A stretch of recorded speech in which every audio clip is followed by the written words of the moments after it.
Hi, this is Bud Gibson. I'm the director of the Center for Digital Engagement. Standing over here next to Eric Wortman, who is just downing some sort of beverage. Eric is a senior account executive at Google, and we're here for our last session in the digital marketing workshop, Digital Advertising. And we have an all-star cast today. Eric, an EMU alum, and then we're going to have a whole other set of EMU alums, all working in high profile roles in various versions of digital advertising. So I'm going to let everybody introduce themselves because we've got a bunch on here. And so, Eric, I'm going to hand it over to you and the rest of the crew. All right. Thanks, Bud. Happy Friday, everyone. Thanks for joining. Thanks for catching me slam my last bit of coffee. So I'm trying to get the juices flowing. I'm excited for a great panel here. So thanks again to everyone for spending your Friday afternoon with us. Yeah, we're really looking forward to it. So we have an excellent panel. I'm excited to learn a lot. We're going to be talking about everyone that's been working with some of the top brands and advertisers across the US and really the globe on what they've seen shift in 2020, mostly due to COVID-19 and the pandemic. And what kind of learnings, where did these brands and advertisers succeed? Where did they struggle? And then I'd like to kind of focus on like what's going to continue and what do we need to keep improving on. We're going to be asking a lot of questions from the panel from myself, but also we'll open up to questions from you. So feel free to send in all your questions. We'll have plenty of time for them. Yeah, so as Bud mentioned, my name is Eric Wortman. I work at Google, deal with a lot of large advertisers, and it's been an interesting year, but I'll kind of color in some of my experience, but really I think we'll focus on the excellent panel that we have here, so which I think we'll start introducing now.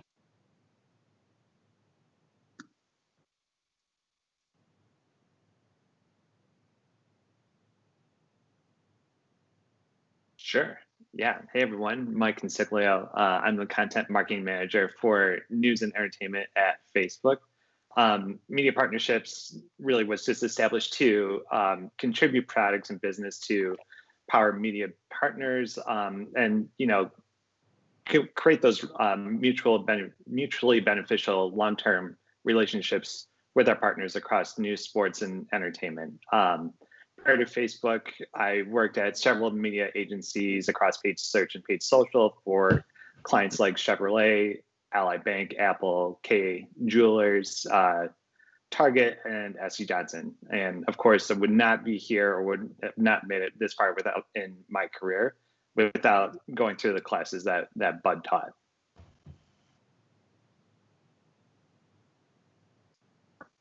Amy, I'll hand it over to you. Cool. So first, I just want to thank you for having me. I owe a big part of my career in advertising to my time at Eastern. Sheila Sasser, which a lot of people on this call remember, was a key part in my growth, and Bud, that relationship between the two of you and everything I've gained through my time at Eastern. So I'm humbled to be here and happy to share just my journey of what's gotten me to this point. My name's Amy Leung. I currently work at the Trade Desk. My career started as a media planner at Publicis, based in Detroit many, many years ago.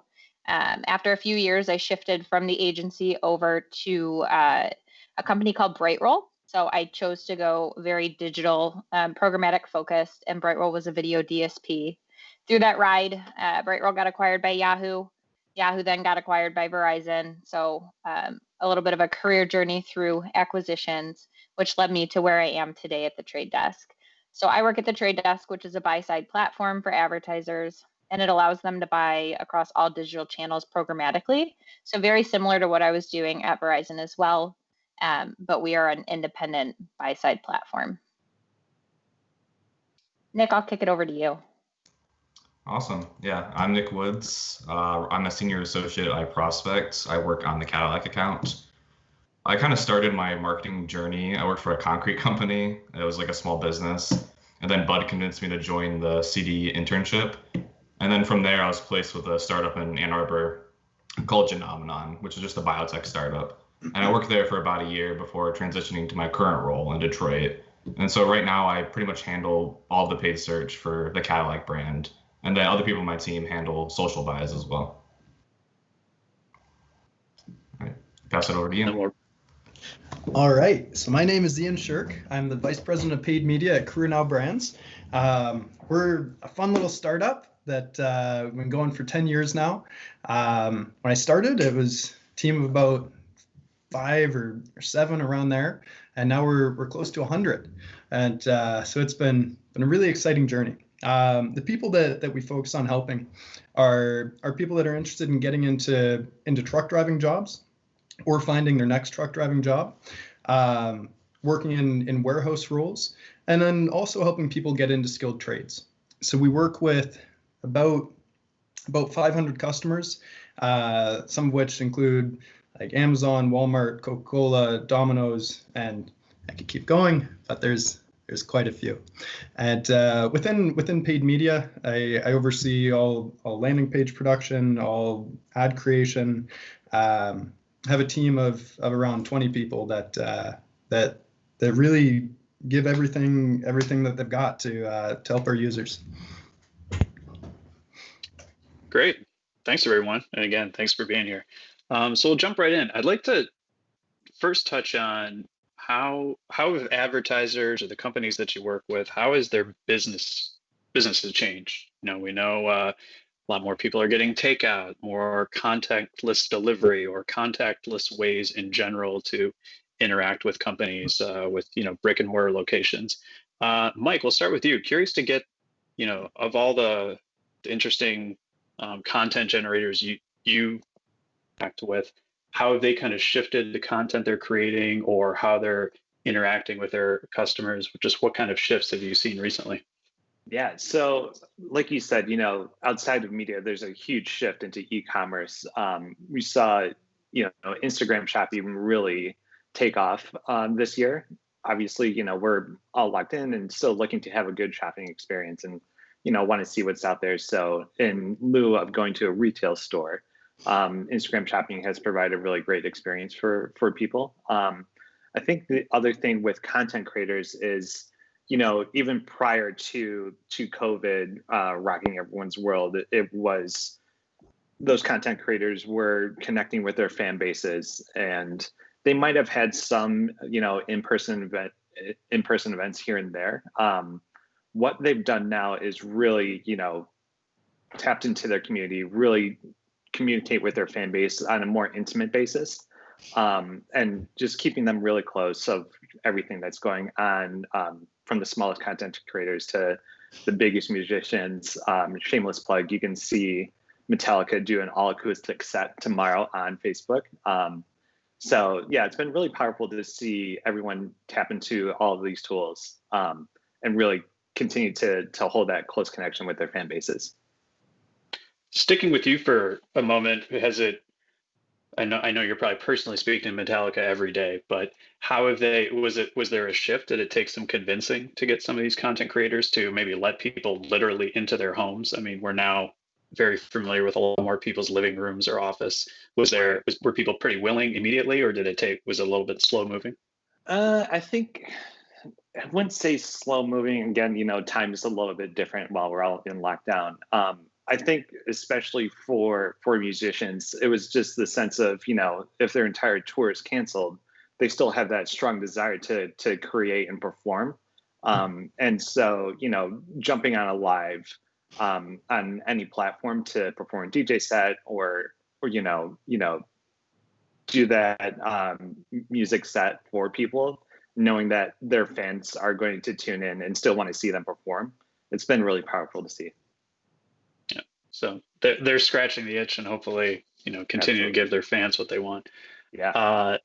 Nick, for you, I mean, I couldn't imagine, what Cadillac is dealing with. Their probably number one goal is to get people to get into a dealership, test drive a car. How did the brand react when that wasn't really a possibility? And did they change creative? Did they change messaging? You're managing a lot of paid search campaigns. Did they shift the keywords they were targeting? How did Cadillac respond?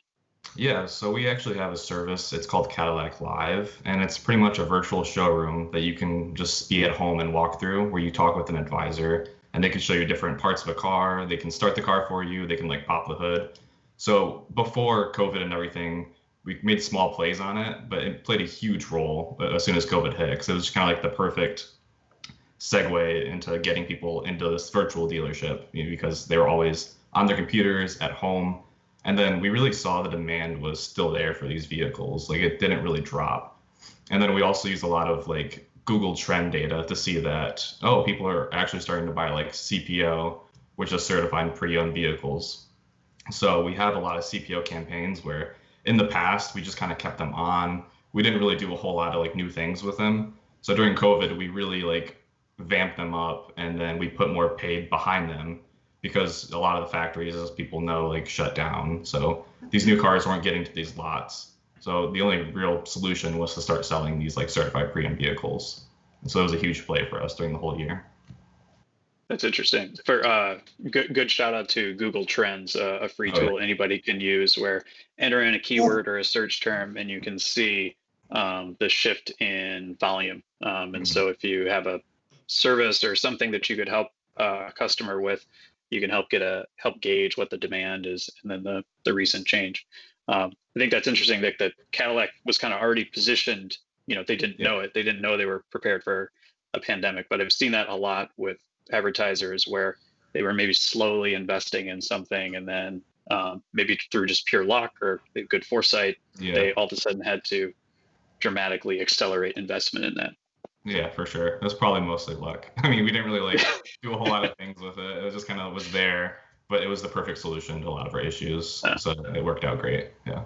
Yeah, that's interesting. Amy, did you see any other examples of maybe companies being more lucky than good or good, or what was there kind of commonalities between your advertisers that were set up properly? I saw companies that maybe just were agile and well equipped to change, where I think were easier or navigated all the dramatic change easier. Be curious to see what your thought or get your thoughts on that. Yeah, I mean, I think it really depends on the vertical. So I work across a broad variety of different advertisers and obviously the trade desk too. We see a ton of different verticals. Some were very obviously impacted. So you look at like a travel, obviously we're not taking flights or staying in hotels the same way we were pre-pandemic. Same with QSR, right? With every shutdown and law that goes into place, it changes both local businesses, which is a huge impact, but also those larger big chain restaurants, whether it's they're shifting to a takeout approach or they're trying to adjust how they make sales versus having those dine in. But then you think like there's certain verticals that I work on, like CPG or even pharma that don't stop during this time, right? So CPG had actually over demand in certain products on the shelves, especially in the early days of the pandemic. So I just think every advertiser has very different challenges that they faced throughout the pandemic. And I think the key across them all was the ability to pivot and adjust based on really the unprecedented times and demands of the market. Interesting. Yeah. Ian, sounds like you have connections with Amazon and Domino's, which probably agile companies. Hopefully they were able to respond pretty well.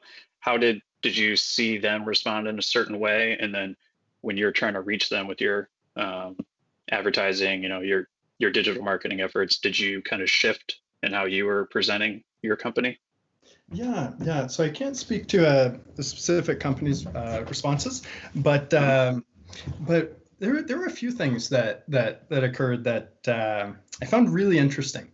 So when the pandemic really hit, like March 11th, we had a lot of advertisers pulling out of the space, and we had a lot more people spending a lot more screen time.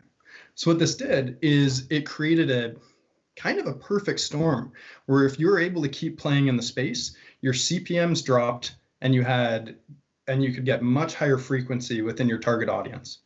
And so with that, we found that for many of our skilled trade schools that we worked with, for instance, many of them were able to pivot really fast to online training because maybe they had some online training offerings, but it was only 5% of their if their students were taking them up on it, they could very quickly scale that and roll that out, and they were able to really benefit from just a lot of high intent leads coming into them, and they're able to get great benefit from that. And then with trucking, we were able to see that hiring events are a big thing in the trucking industry, and what we saw is many of our partners were able to switch to virtual hiring events rather than having to get everyone there in person, shaking hands and sharing COVID, which I have right now. It's okay, 4 out of 5 stars. Rather than having everyone there in person, they were able to cast a much wider net. And if you think about truckers, their home base may be Pittsburgh, but sometimes they're going to be out in California, they're going to be down in Texas. So being able to have a virtual hiring event really opened up the net for allowing people that wanted to be there to participate, and we saw some great wins from that. So it seems like you get well soon. Hopefully you're doing well. Seems like your spirits are good. So hopefully the physical follows the mental quickly. Yeah. So but so it seems like what your industry did was it kind of like embraced the virtual nature, which I mean we're doing right now. So Mike's joining us from hopefully sunny California. So if anything, I've seen a lot of advertisers kind of embrace it, be like, okay, our situation has shifted. What can we make the most of it now? Or how can we make the most of it now? You mentioned CPMs were very efficient. For those who don't know, that's basically the cost per impression. So like the cost of your media, whether that's on Facebook, Google, YouTube, display, programmatic. So it seems like those costs went down because there was so many more people. There was so much more inventory you could serve your ads to.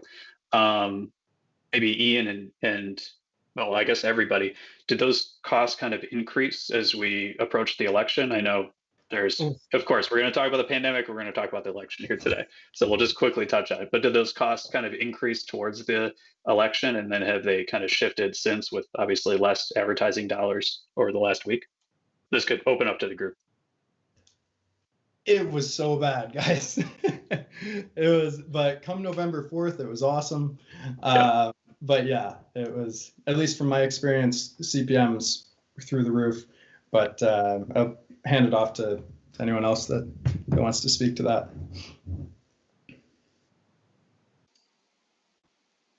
We definitely saw competition in the marketplace, especially as we got closer to the election. And then over time, I think that just as any of us and all of us know as consumers, that there was just more advertising across the election this year as a whole. Mm-hmm. So for anybody who was starting campaigns in the last few weeks or months, if you thought it was a little expensive or you've seen a shift, we're seeing that across the board. So hopefully now we're approaching holiday season too. So little increase there, but it's been 2020. It's been an interesting shift of cost of digital advertising, and I'm sure TV advertising as well, with declining viewership and sports and things like that. Nick did. Oh, go ahead. I did notice that on Google search, because it's fairly insular and topic based, that we were able to maintain strong performance there.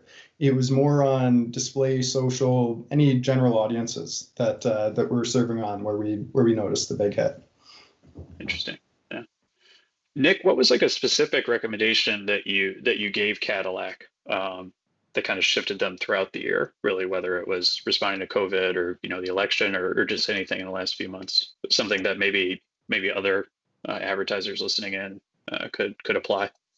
Yeah, I mean, one of the most successful strategies we had was probably like at the height of COVID, around like March, April, May, just kind of when everything was going crazy and people weren't really sure what to do. We noticed that in Google you can see impression share, which is just how much of the search your terms like own and how many times does your ad pop up in the first place compared to some of your competitors.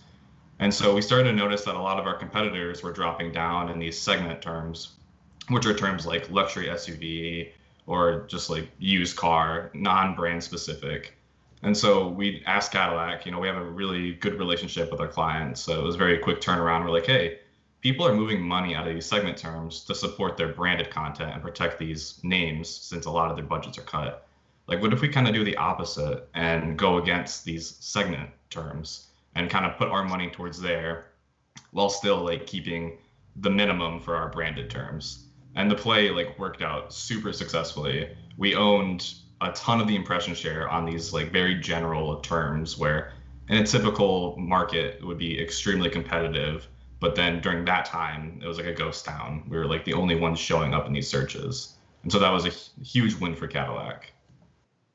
Nick, I'm going to email you after. I might need you on some of the pitches I'm working on. So Hey, go ahead. sounds familiar. I'll bring in the heavy hitters. That's a great workflow though, kind of figuring out where the competition is, and maybe it's the opposite. Maybe if everyone's there, you say, hey, we have to commit and we have to throw money at it too, even though it's going to be expensive. Or the opposite, you said, hey, normally we don't play in this space as much because it's expensive, but let's dive in here while it's cheap. Right. Yeah, that's good insight. Mike, I'm obviously pretty familiar with a lot of the Google tools. What tools, when you're talking to your advertisers across Facebook and Instagram, what tools or insights are you helping provide or recommend that your advertisers and companies leverage? Yeah, so Creator Studio is a really powerful tool that pages have access to, along with Page Insights. But it's really interesting to jump into there. If you put up a video, you can sort of see when your audience starts to drop off and try to, back out. What did I do at that point in the video that would want audiences to sort of, find less interest in it and refine from there. That's always great to see. And then just the demographic breakdown of, am I seeing more men or women, certain age groups resonate with my content a little bit more. And then of course, just analyzing your comments and responding when appropriate. That's great. That's helpful. Amy, were there any mistakes that you saw advertisers make that you can hold out names? We don't have to embarrass anybody, but were there any or did you kind of make mistakes with recommendations? Any learnings you kind of made the hard way coming through 2020? Yeah, I think that's a good question. I don't necessarily think that anybody made a mistake in 2020, just because I think the time shifted and every plan that anyone had put into place had to pivot. I mean, quite candidly, depending on the business model. So I think it was more the ability to pivot, right, and adapt to the changes in the environment. So what might have worked for a QSR, I work on a handful of QSRs in the beginning of the pandemic, whether it be carry out, which even that messaging in March or April became something less and less. Everyone was scared to go out. So even if a business was open, they may have not been getting carry out or delivery at that point, right? That was during the stage of where we were kind of stocking up in our homes. Whereas a lot of the clients that I see and saw succeed was come May or April, May-ish, where it was, okay, now we are getting carry out again. Now we need to change our messaging to the market. We need to work with maybe a Grubhub or those partners out there that are doing meal delivery. So I feel like it was just more being able to adapt to the environment versus doing anything right or wrong in it. I just think what was right today could ultimately be not the right choice tomorrow, and watching everyone make those changes was key, and helping them through it, right, with all of the tools and insight that we have from the platform side of things. Yeah, I feel like we keep coming back to that theme where the ability to pivot and the willingness to pivot kind of almost is maybe some of it's luck, but at the same time, if your company is set up to be agile, that seems to be helpful. And then the willingness to kind of commit and put a good plan together. Ian, your company is a long running startup. I don't know how long you can keep saying you're a startup, but you should do it as long as you can. So I'm still a kid. You're still a startup. We'll just keep going with that.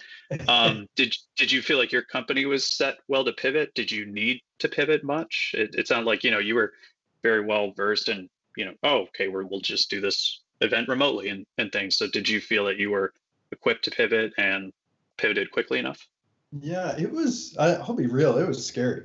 because we work with a lot of like restaurant delivery companies and like for transportation. We took a big hit on revenue because when so much of the economy shut down, so many of our clients stopped shipments, and so our revenue tanked.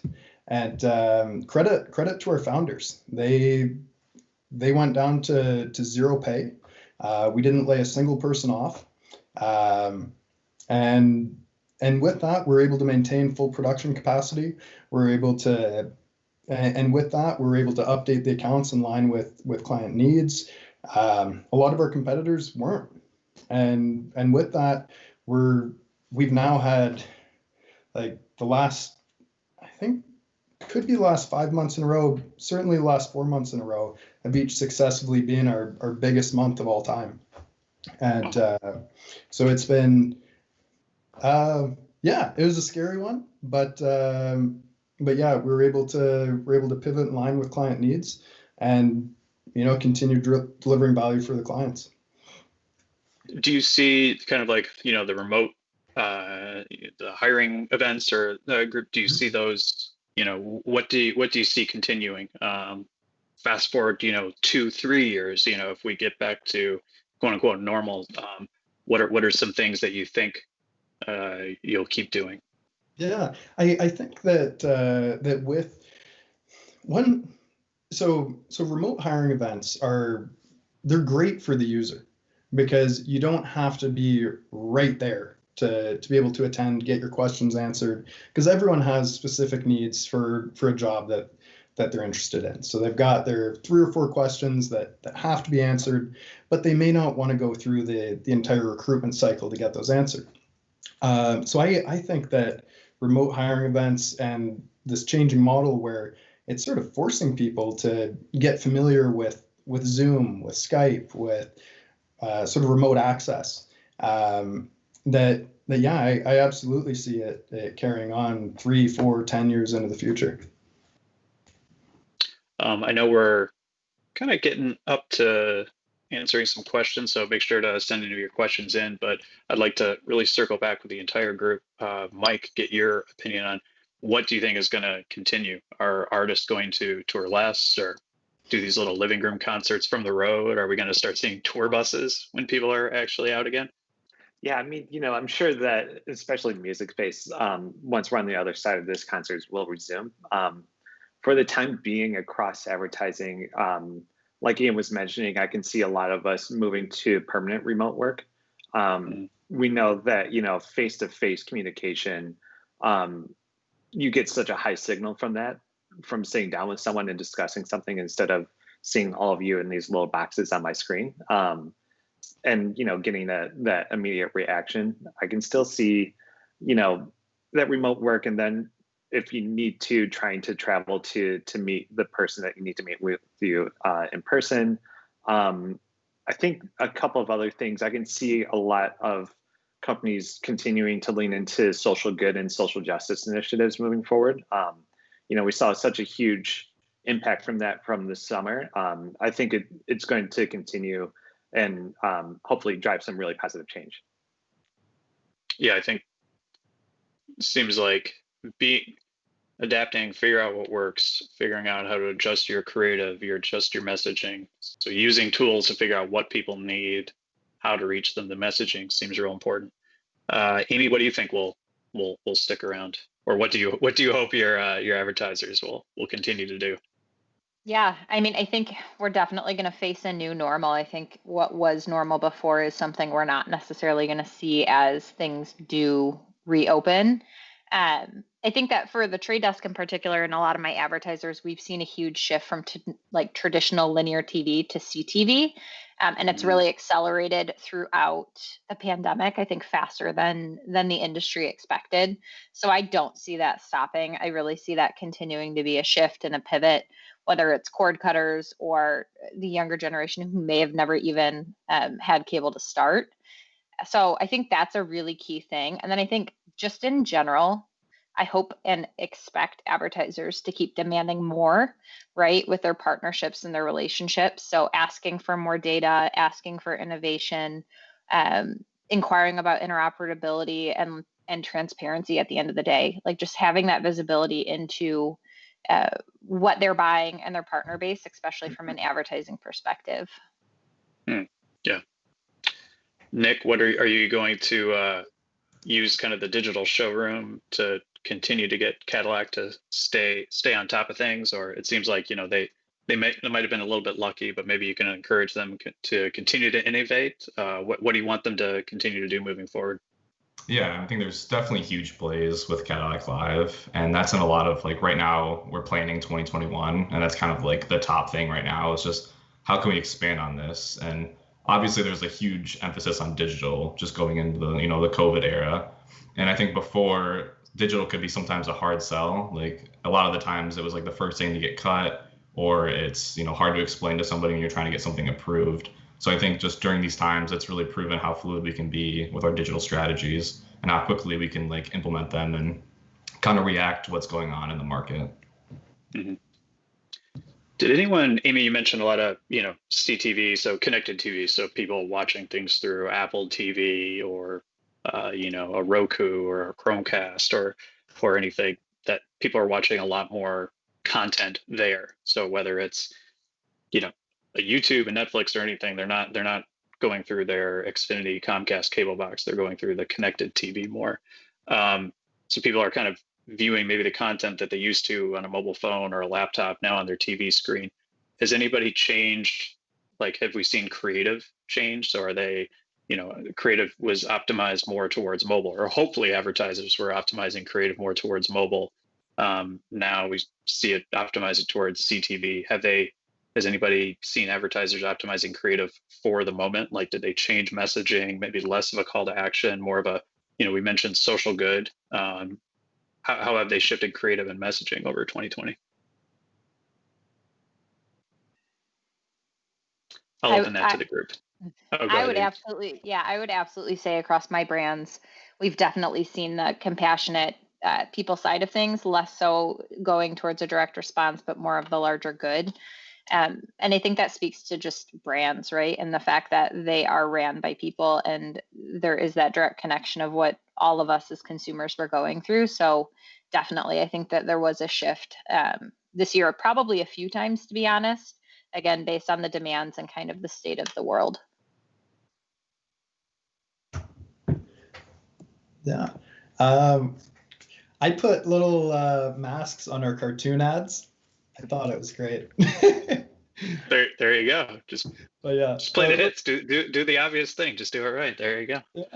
But yeah, we just tried to speak to people's needs, and if the need is being remote and being socially distanced or, learning online, then that's what we tried to speak to with our creative. Okay.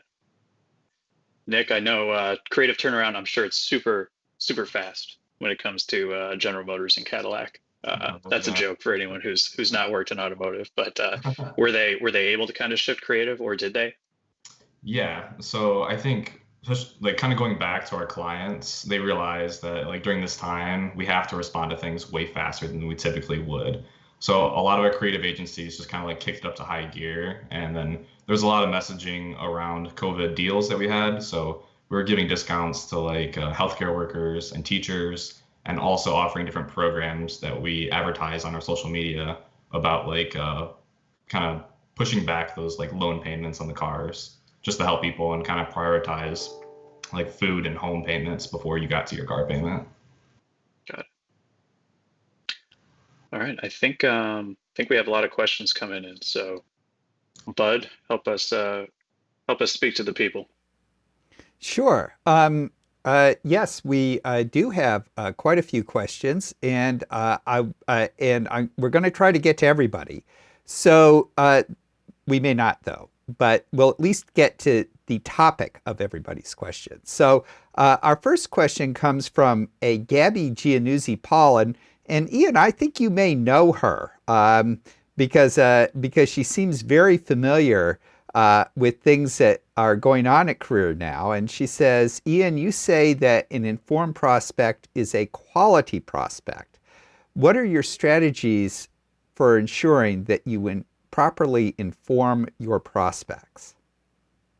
So this is really a what I see as a differentiator for Career Now relative to some of our competitors is we focus on informing the user as much as we can so that they can opt out, say no, and not go down the funnel as easily as possible. Now, on the surface, it sounds a little like, but it's marketing, get everyone in. But the reality is, it's not just generating a lead, it's generating a hire or generating an enrollment. So if we know that a warehouse job starts at 2 a.m., then we want to tell people right from the very first message that this is a 2 a.m. start time. And reason why is, okay, maybe it's going to cost a little more to get a lead, but anyone that's coming down the funnel as a lead knows what they're getting into. And there's some people that actually want a 2 a.m. start time. And so we want them to know this is what you're getting right out the gate, rather than just focusing on the high pay or some of the benefits. Really trying to present limiting factors up front. We do that across trucking, warehouse, and education, because if the user knows what they're getting into, they're going to have a much better experience down funnel. And it's helped us. I don't want to give away our secret sauce, but maintaining that ethos across our brands has really helped us be seen as the quality vendor, and so I'm very proud of that. I think that's a great lesson to apply to like the entire consumer journey when they interact with you is be upfront, realize kind of what is the full end measurement. So don't just worry about like a click to your website or an impression or a video view. Worry about, okay, what is this actual business impact that I have?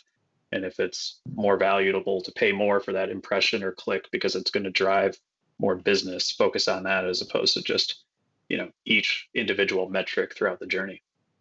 Yeah. Yeah.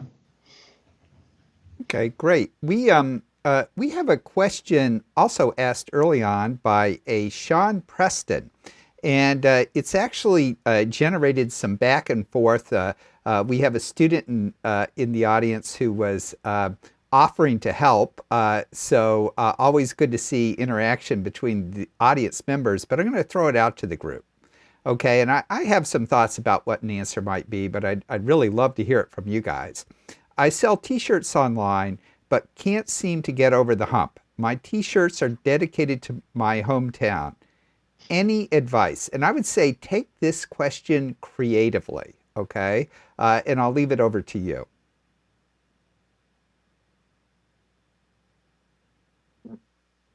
It's interesting. I would say, like, depending on the hometown, try to look and see if there's any groups that would be relevant to that hometown or even the area. Maybe look at some of the hashtags that you could use on Instagram and Facebook, and try to build word of mouth that way. I think there's something to be said that there could be a complementary search campaign that could go along with a paid social campaign too. That I think those are a couple of good tactics that I would at least start off with. Yeah, I think that it's obviously a niche market when you're looking at a hometown. So you want to find those that are affiliated with or have interest in it. So maybe I'm not from that town, but my husband is type affiliation. So I think that a lot of, especially from like a programmatic standpoint, there's the ability to do lookalike when it comes to targeting. So if you're selling online, you're selling through a site and you can gather that data, whether it be email, first party, or like those taking an action, you could use that data to find those that might be similar or likely to make a conversion. Of course, it's niche, but that opens it up to someone who might have a connection with that town that would expand outside of just those who may live there.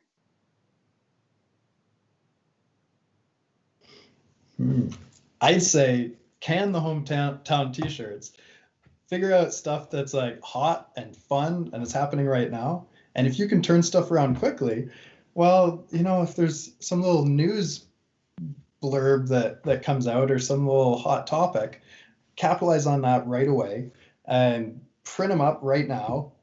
Try and figure out like very quick delivery and have fun with that. I don't know. That one seems tough. I think those two answers that Amy and Mike gave are probably much better than mine. But Well, Ian, you're circling back on the ability to pivot quickly again, the theme of 2020. I would add too, focus on the creative. I mean, I'm sure, Nick and Mike know how important creative is. And so especially if you're selling a t-shirt, make sure you're displaying your shirts in a high quality way, using an Instagram or a Facebook post, really making sure that you're using the best use of that format instead of just putting your product up on a post. Make sure that it really looks good, and follow all of the creative best practices, which I'm sure Mike's got a lot of creative best practice decks and links and resources that he can send you. I'll just throw into that. I'm living here in beautiful Ann Arbor, Michigan, and we have nothing but businesses that have tried, and in fact, including our own business, the Center for Digital Engagement, that have tried to build on their local roots. And I think those initial answers about that Mike was giving in particular about building on your local roots, developing your fan base. Okay, think about you're really getting down into the nitty gritty of convincing people, then becoming part of the themes of the place. And folks that I've seen, and I know a number of small business people here who have succeeded with this, is they've kind of gotten into the groove, the zeitgeist of the place. And then they've been able to build out to a national audience by capitalizing on things like the University of Michigan, the Wolverines, all of that sports stuff. So those things are going to vary by your hometown. If you're living in a hometown that has 10 people in it, sorry, your market's only going to be 10 people. And that will be tough. So I think Ian's point is well taken there. But thanks, Sean. And I did notice that we had Zachary McCarthy down below who thought he might be able to help. So please feel free to take advantage of his offers. And I want to kind of come over here to Jerry Feig. And I see this all the time. And, we do have one of those fancy West Coast guys here on the team answering questions, i.e. Mike Consiglio. But I operate a startup business that produces a hard goods product, B2B and B2C, for the preservation of history in the realm of how the National Archives preserves our national treasures. Okay, so that's kind of a little bit the background of this product. And then I need to produce a crowdfunding campaign on a limited budget. Now, I see this all the time from startups. And, and I kind of picked on Mike there a little bit. But I think you have all sort of seen this, people doing Kickstarters and all the rest. So I'll let you guys take it away.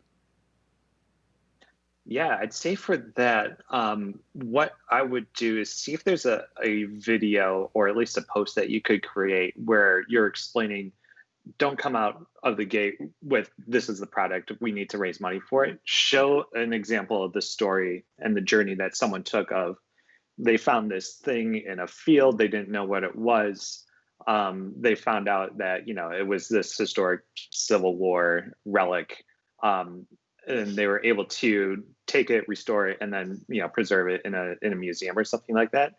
And show that without that product, they weren't able to go along that journey. So really showcase that this product is useful for those types of purposes. And sort of explain that, the goal of this is to continue to do more of that same sort of work, really get people bought into your story and, show the benefit of what the product is going to be doing.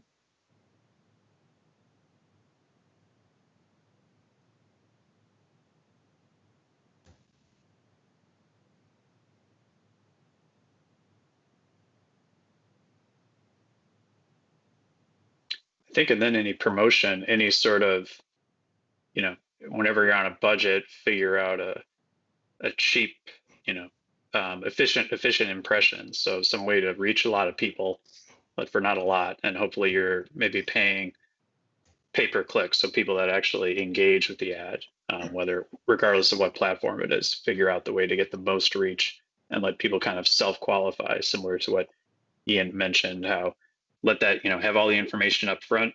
So maybe you don't have a high click-through rate, you don't have a lot of people engaging with your ad, but those people that do would seem passionate about that. So make them informed of what you're building, trying to generate awareness in, so that they kind of self-qualify, so that you're making the most out of any budget that you do use to promote it.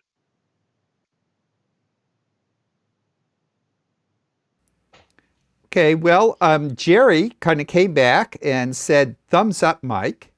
And Don Klein. So Mike, you're getting a lot of positive feedback.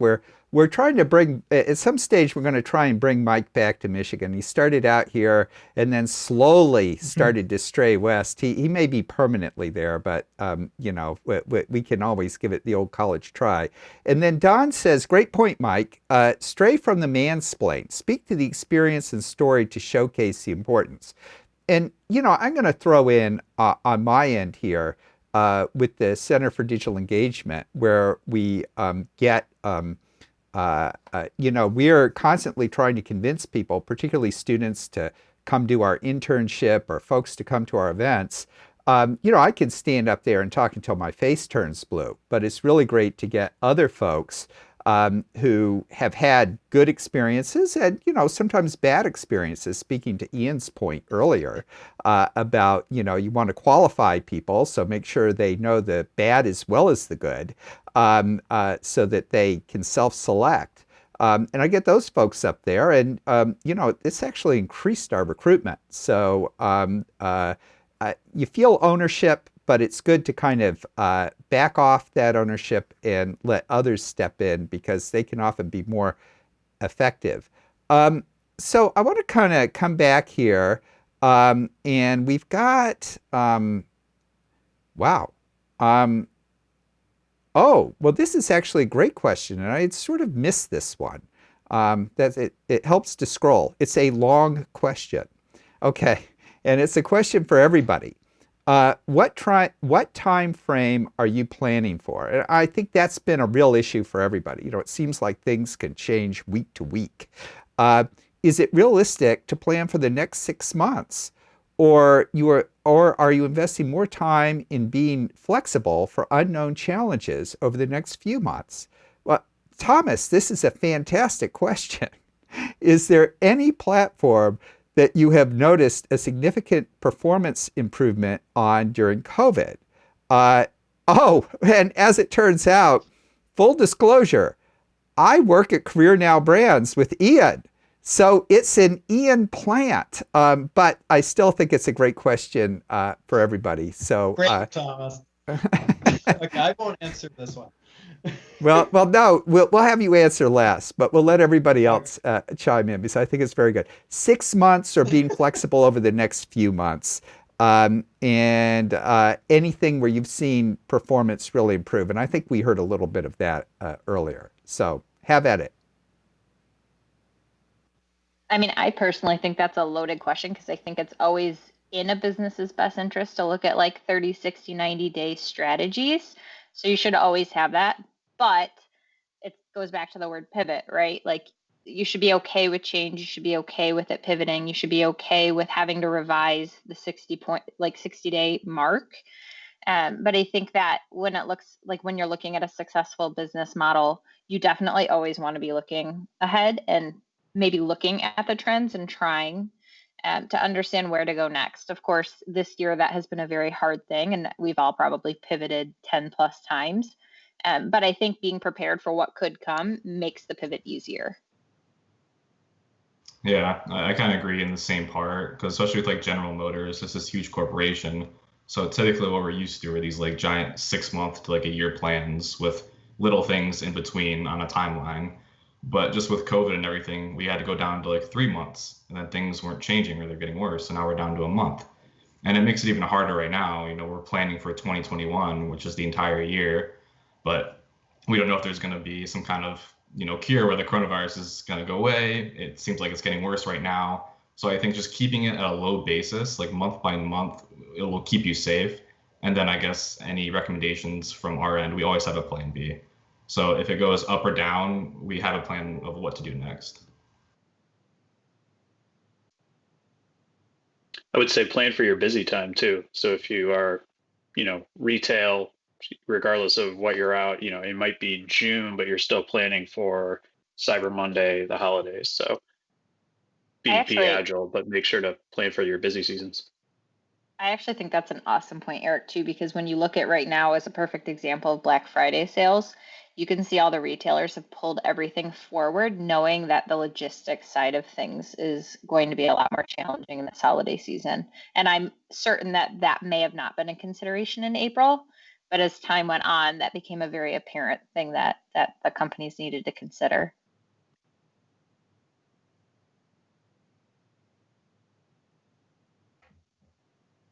Ian, All right. thumbs up to that question. That was, you Yeah. give the stamp of approval for it. Yeah, very good, very good. Yeah, so I think for planning, it depends on your role, and for myself, I would say probably 40% of my time is dedicated to the current month. Another 20% is dedicated to the next month. And then within that, there's certain known fluctuations within seasonality, which doesn't take a whole ton of planning because it's pretty consistent year over year. COVID, hey, a little different. And then I'd say about 40% of it is spent planning for next year or the next 3 years, and trying to think, what are the decisions that we're making today? How are they going to how can we make decisions right now that can position us in places where we're going to have the most options and the most choices in the future? So not putting ourselves in a corner, and really doing our best to anticipate what's next, but no one can read the future. So trying to sort of leave as many doors unlocked in the future as you can, or as not, I suppose, just not closing doors on yourself. So that's sort of how my planning goes.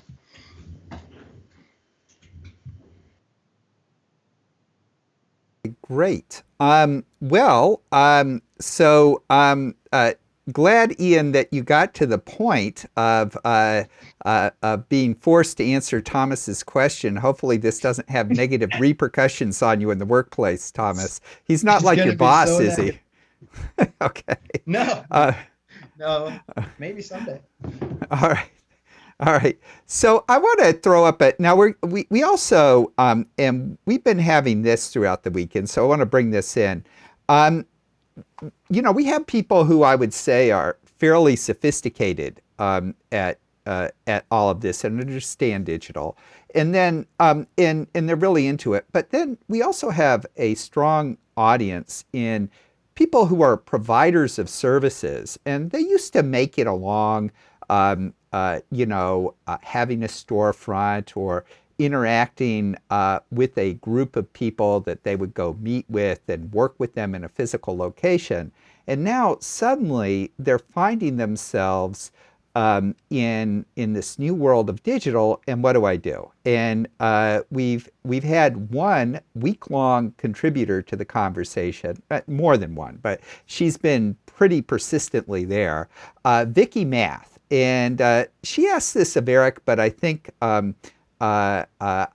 can be addressed to everybody. I'll also point out that I think she's expressing a little product frustration, which we will attempt to take at kind of remove ourselves from feeling directly addressed and kind of look at it as, okay, this person is, they're having some issues. How can we help them? So she says, Eric's Schoolology stinks. Now, believe it or not, there's actually a Schoolology product out there that people use to manage classrooms. So I don't know if she's referring to that, but she could be. And then she said, and it's not a Google product, I will point out. And then, when will Google work with educators to provide quality content and cultural competency to them? So I think, and she's going to hit this in just a second. I think she's really feeling, my God, I've been shoved out of anything that faintly resembles my comfort zone, and I'm not sure what to do. And you all are already in most classrooms throughout the country. As an educator, some of this technology is over my head, but we have expertise in the teaching and content part. So to me, this is, that person who was, plugging along and now suddenly they find themselves dispossessed. And in this case, in the case of education, okay, so what can they do? Okay, and this is really kind of very, I think elementary advice that we're looking for here. I know we have a Google Classroom platform. I'm not very familiar with it. Bud I'm sure could speak to it much better than I could. It works Yeah, okay. that's That's how I'll it speak works. to it. It works There, okay. there you go. I will leave it at that. I think that's a good review.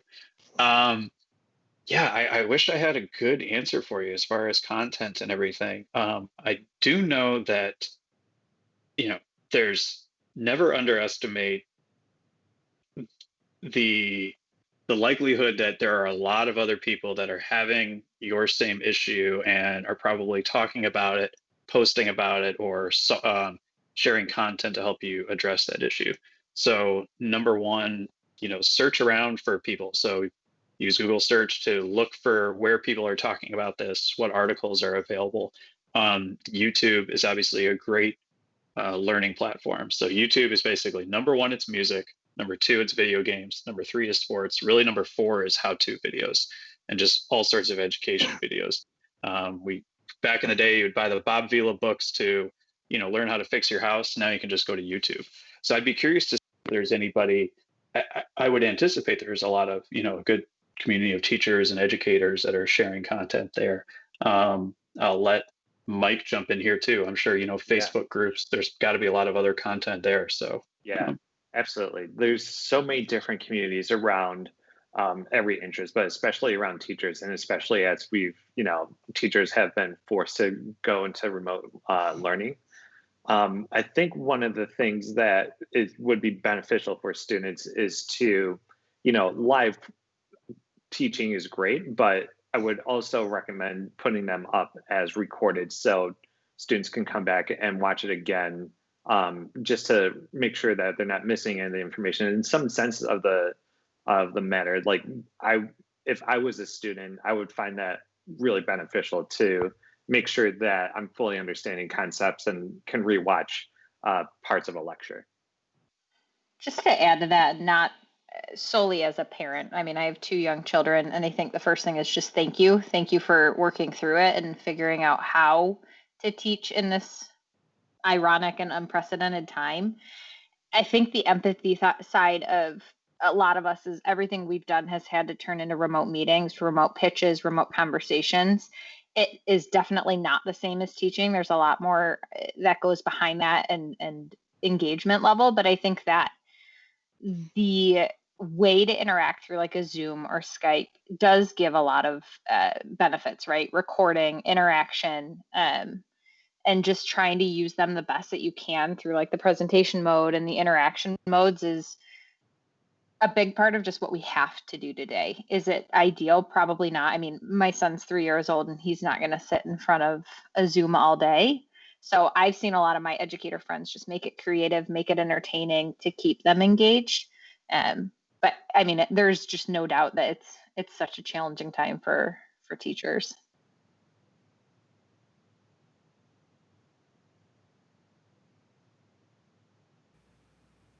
I think that's actually a good set of responses, and I particularly like the way that you pointed her to some resources. I'll kind of step back and say a little bit to Amy's point, because I know a lot of people who have young children. Young children are just not built for this. Okay, I mean this is not their thing. And us older folks can, and I'm a lot older, can nail ourselves down to some extent. But I think it's even tough for older people. So, Vicki, have appreciated your participation throughout the week, and hope that we've helped a little bit. And we do have what I think will make for a great closing question. Like I said, unfortunately, we weren't able to hit everybody, but I think we hit everybody's themes at least. I tried to look down and make sure of that. And Carter Good, another long-term friend of the CDE, ask a question. I'm going to rephrase it slightly because Carter is back in my old dinosaur age of when people read books. So he said, have you all read at some point the same or similar book at the beginning of your professional lives? Now, what I see people doing is they access online resources. My son, who's in college right now, swears by Khan Academy for learning certain technical topics, so you're allowed to throw in that sort of thing. But is there something that you reference and keep on referencing? Carter brings up he was a reader of Marshall McLuhan, who 60 years ago, okay, which I think is the medium is the message was his big thing, but I could be confusing him with somebody else. So I'll let you guys have at it, and then Eric, I'll let you take it out.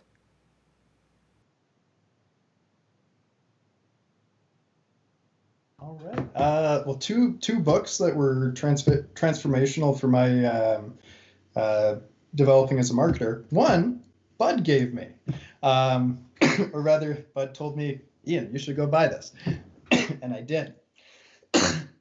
It's called "Don't Make Me Think" by Steve Krug. I thought it's a quick read, takes maybe 2.5 hours. But it sort of applies ergonomics to digital marketing.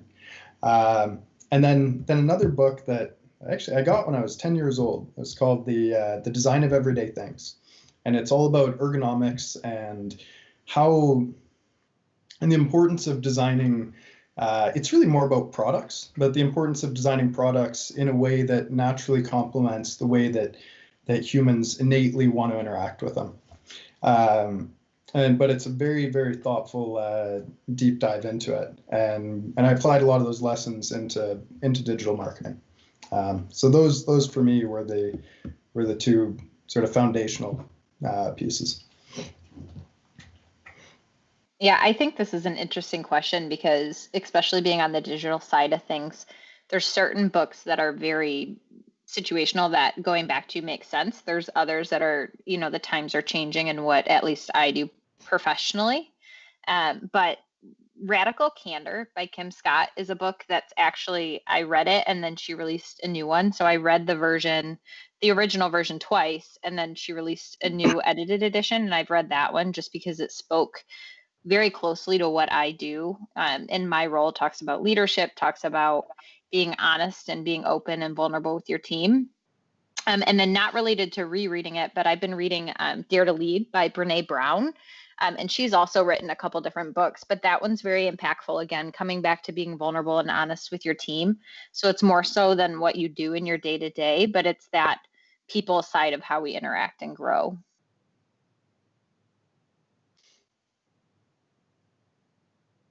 One of the books that I found really valuable, just because it's such a classic, but Ogilvy on Advertising, even though it was written forever ago, there's still a lot of the lessons in there that still apply today. And then also David Kelly, Change by Design. I think similar to what Ian is saying, considering that design mindset when you're going about creating advertising and marketing campaigns is also something really valuable to keep in mind. Yeah, I have to reiterate, Ogilvy on Advertising. If you're in advertising, you should read this book. A lot of the things are still applicable. Even when I write ad copy for Cadillac, I sometimes reference this book because he's a genius, and the things, 60 years later are still very much applicable.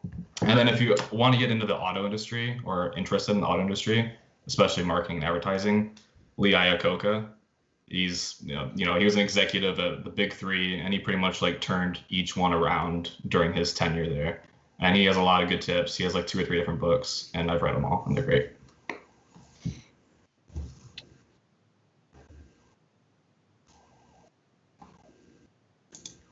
I think I'll kind of close with, in addition to books, there's a wealth of digital marketing blogs and everything. So kind of going back to the theme of pivoting, things that are kind of more recently published, search engine land, marketing land, those digital publications are great. but any book that covers human behavior, I think really translates to marketing. So whether it's a Lee Iacocca book or an Ogilvy book, if you really kind of distill down what is the common thread throughout all of them, in my opinion, it's all just comes down to human behavior and how can we tap into that? What is someone looking for? And then how can we give them, the right solution with our business, and how do we message that? So even just doing philosophy, psychology, human behavior, I think helps you be a better advertiser and a better marketer. Well, I I think we're agree up with on it. time. Oh, go ahead. Sorry, I was just going to say podcasts too. Right now in 2020, I think podcasts have been really what helped me pivot on all the different types of brands I work on, because everything's changing and it's in real time.